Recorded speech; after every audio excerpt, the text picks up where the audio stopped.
Hello friends, welcome to your channel YK study. Myself mister Manish. आज दोस्त मैं house property के अंदर आपको कंप्यूट करना सिखाऊंगा कि हम कैसे कंप्यूट करते हैं, कैसे निकालते हैं। आप यदि न्यू फिगर्स हैं तो वीडियो को एंड तक देखिएगा और एंड तक देखने के बाद आपको अच्छा लगे तो लाइक कीजिएगा, शेयर कीजिएगा और सब्सक्राइब कीजिएगा और बेल आइकन को ऑन रखिएगा, जिससे आपको वीडियो का नोटिफिकेशन मिलता रहेगा। तो दोस्त, कंप्यूटेशन ऑफ हाउस प्रॉपर्टी के अंदर सबसे पहले मुझे जीएवी निकालना होता है। जीएवी का मतलब ग्रॉस एनुअल वैल्यू। जीएवी का मतलब क्या होता है दोस्त? Gross annual value. Gross annual value में से हम लोग क्या करते हैं, म्युनिसिपल टैक्स को माइनस कर देंगे तो नेट एनुअल वैल्यू निकल के आएगा। क्या आएगा दोस्त? Net annual value. उसके बाद डिडक्शन लगाते हैं अंडर सेक्शन 24। अंडर सेक्शन 24 के अंदर दो डिडक्शन है। सबसे पहला डिडक्शन 30% ऑफ एनएवी, जो एनएवी निकल के आएगा मतलब नेट एनुअल वैल्यू, उस पर डिडक्शन है कितना? 30%। देन आफ्टर दूसरा डिडक्शन होता है इंटरेस्ट ऑन बोरोइंग का। इंटरेस्ट ऑन बोरोइंग दोनों को टोटल कर लेंगे। पहला आपका 30% of NAV, then after interest on borrowing को दोनों को टोटल करने के बाद एनएवी में से माइनस कर देते हैं तो आपका निकल के आएगा इनकम फ्रॉम हाउस प्रॉपर्टी। अब मैं आपको सिखाऊंगा कि जीएवी हम कैसे कैलकुलेट करेंगे। जीएवी कैलकुलेट करने के लिए किन किन चीजों की जरूरत पड़ेगा अब मैं बता रहा हूं। निकालने के लिए मुझे चार चीजों की जरूरत पड़ता है। सबसे पहला पॉइंट म्युनिसिपल वैल्यू, दूसरा फेयर रेंट, तीसरा स्टैंडर्ड रेंट और फोर्थ होता है एक्चुअल रेंट रिसीव्ड। सबसे पहली बात है, एक एक चीज को मैं डिटेल कर दे रहा हूं, बता रहा हूं। म्युनिसिपल वैल्यू क्या होता है? म्युनिसिपल अथॉरिटी के द्वारा किसी घर का, किसी प्रॉपर्टी का जो रेंट बताया गया होगा, that is called municipal value of this property. समझ में आया बात? मैंने क्या कहा दोस्त? म्युनिसिपल अथॉरिटी के द्वारा किसी घर या प्रॉपर्टी या लैंड या बिल्डिंग का जो वैल्यू बताया गया होगा, that is called municipal value. Fair rent, fair rent का मतलब होता है सिमिलर लोकेलिटी के अंदर सिमिलर घर का जो किराया होता है, that is called fair rent. मैंने क्या कहा दोस्त? यदि सिमिलर लोकेलिटी के अंदर सिमिलर घर का किराया जो होता है, that is called fair rent. Standard rent का मतलब होता है, what is the meaning of standard rent? मुझे समझना जरूरी है कि स्टैंडर्ड रेंट होता क्या है। स्टैंडर्ड रेंट का मतलब होता है कि आपका रेंट एक्ट के अकॉर्डिंग मैक्सिमम से मैक्सिमम किसी प्रॉपर्टी का कितना किराया होना चाहिए, किसी घर का कितना किराया होना चाहिए, that is called standard rent. Then after actual rent received.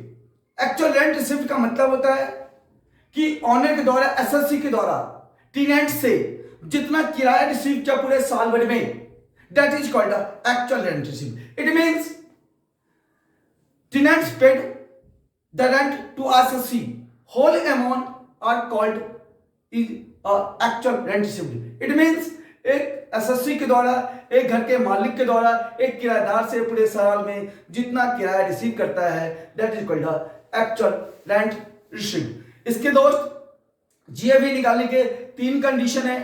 तीनों कंडीशन को मैं बता रहा हूं। हाउस प्रॉपर्टी में तीन केस होते हैं, तीन कंडीशन हो सकता है।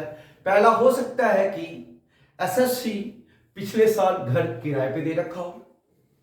दूसरा कंडीशन हो सकता है कि एसएससी पिछले साल खुद उस घर में रह रहा हो सकता है कि एसएससी कुछ दिन खुद रहा हो, कुछ दिन किराए पे दे रखा हो। तो वैसे कंडीशन में जीएवी कैसे निकालते? Case first, if the house property was let out through out in the previous year, यदि घर पिछले साल क्या हो, किराए पे हो, तो वैसे कंडीशन में जीएवी निकालने के लिए फॉर्मूला होता है दोस्त, fair rent versus municipal value. Fair rent और म्युनिसिपल वैल्यू में कंपैरिजन करेंगे, जो ज्यादा होगा उसको लेकर चलेंगे। उसका कंपैरिजन करेंगे स्टैंडर्ड रेंट से, जो दोनों में कम होगा उसको लेकर चलेंगे, लोअर होगा उसका कंपैरिजन करेंगे एआरआर से, एक्चुअल रेंट रिसीव्ड से, जो दोनों में ज्यादा होगा उसको लेकर चलेंगे। That is called GAV in case first. देख लीजिए, लिखा if the house property was let out in the previous year, यदि पिछले साल घर किराए पे है तो GAV equal to fair rent versus municipal value. Fair rent और म्युनिसिपल वैल्यू में कंपैरिजन करेंगे, जो दोनों में ज्यादा होगा उसको लेकर चलेंगे। उसका कंपैरिजन स्टैंडर्ड करेंगे, जो दोनों में कम होगा उसके लिए करेंगे, और फिर उसका कंपैरिजन एआरआर एक्चुअल रेट करेंगे, जो दोनों में ज्यादा होगा उसको लेके चलेंगे। दैट इज कॉल्ड जेवी इन केस फर्स्ट। सेकंड कंडीशन, यदि घर पिछले साल सेल्फ ऑक्यूपाइड है, एसएससी कहता मैं खुद रहा था भाई, किराए पे नहीं डाला था, वैसे कंडीशन में जीएवी क्या होता है दोस्त, नील होता है। यदि एसएससी सेल्फ ऑक्यूपाइड है, खुद रह रहा है उस घर के अंदर, तो वैसे कंडीशन में आपका क्या होता है दोस्त, जीएवी नील होता है। तो हमने क्या लिखा देखो, if the house property was self occupied in the previous year, GAV आपका नील होगा। केस थर्ड, हो सकता है कि last year previous year SSC कुछ दिन खुद रहा हो और कुछ दिन किराए पे दे रखा हो। It means if the house property was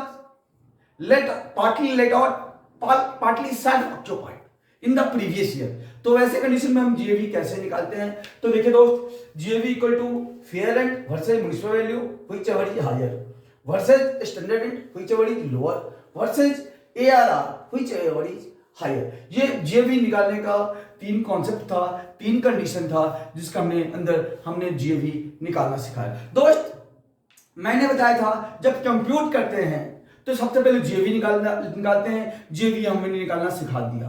then after मैंने कहा था लेस म्युनिसिपल टैक्स, ध्यान रखना है कि municipal tax are always paid by the owner. Municipal tax always owner के द्वारा पेमेंट होता है, टेनेंट्स के द्वारा नहीं। If the municipal tax are paid by the tenants, in that case it will be ignored. यदि आपका म्युनिसिपल टैक्स, टेनेंट्स मींस किराएदार, यदि किराएदार पेमेंट करेगा तो वैसी कंडीशन में आपका म्युनिसिपल टैक्स को इग्नोर करेंगे। ध्यान रखना कि municipal tax always paid by the owner, never by the tenant. Then after interest and borrowing की बात कहा था। इंटरेस्ट एंड बोरोइंग हम निकालते हैं, जो लोन होता है अभी मैं निकाल के दिखा रहा हूं कि इंटरेस्ट एंड बोरोइंग हम कैसे कंप्यूट करते हैं। जीएवी निकालने का मैंने एक केस बताना भूल गया। यदि घर पिछले साल वैकेंट हो, किराए पे तो है लेकिन कुछ दिन वैकेंट हो जाता है, रहता कोई नहीं है, तो जीएवी दोस्त एआरआर के इक्वल होता है। केस 4 था, मैंने जीएवी निकालने का 3 केस पहले बताया। चौथा केस ये है कि जीएवी निकालने के लिए चौथा केस ये कहता कि if the house property was vacant in the previous year में वैकेंट रहता है, खाली रहता है, तो जीएवी एआरआर की इक्वल होता है। Interest on borrowing, interest on borrowing निकालने का तरीका बता रहा हूं, देखिए दोस्त, इंटरेस्ट ऑन बोरोइंग,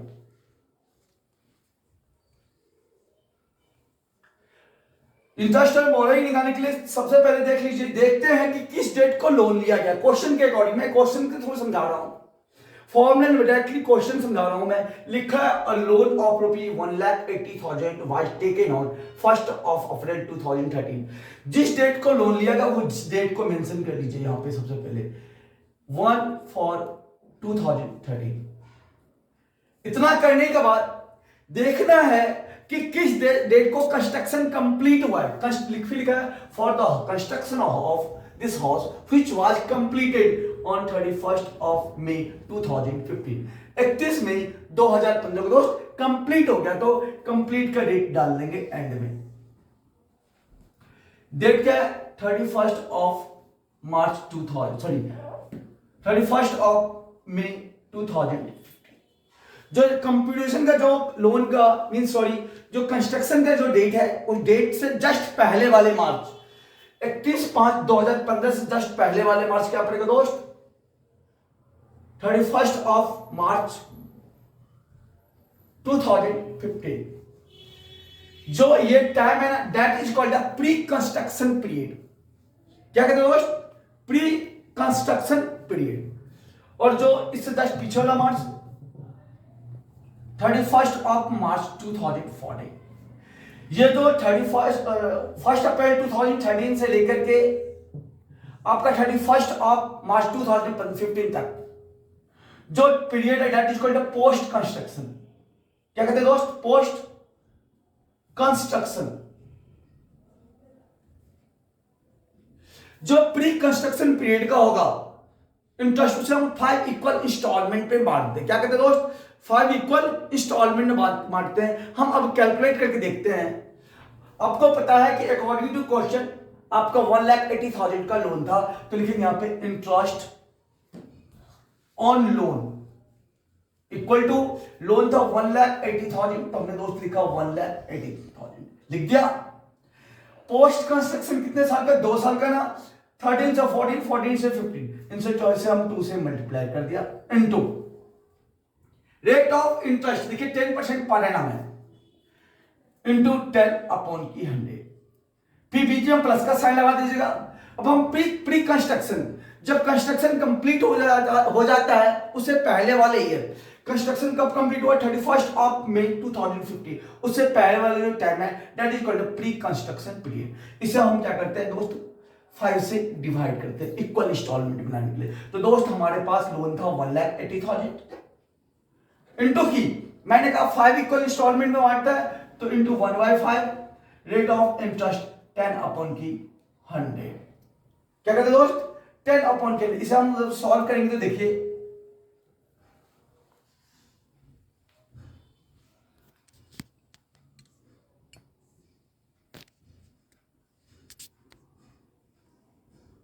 5 3 जा 15, 5 6 जा 30, 0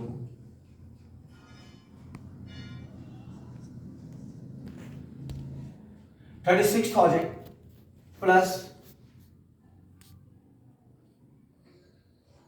जस्ट मिनट,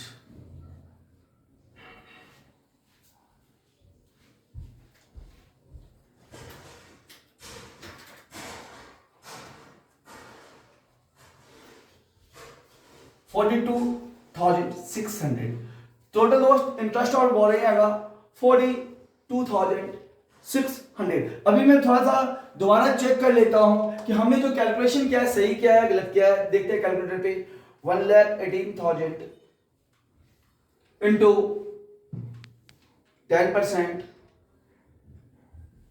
डिवाइडेड बाय 5, 3,006। ठीक है दोस्त, 36,000 प्लस 3,600 टोटल कर दिया 42,600। ये हमारा इंटरेस्ट ऑन बोरोइंग निकालने का तरीका होता है।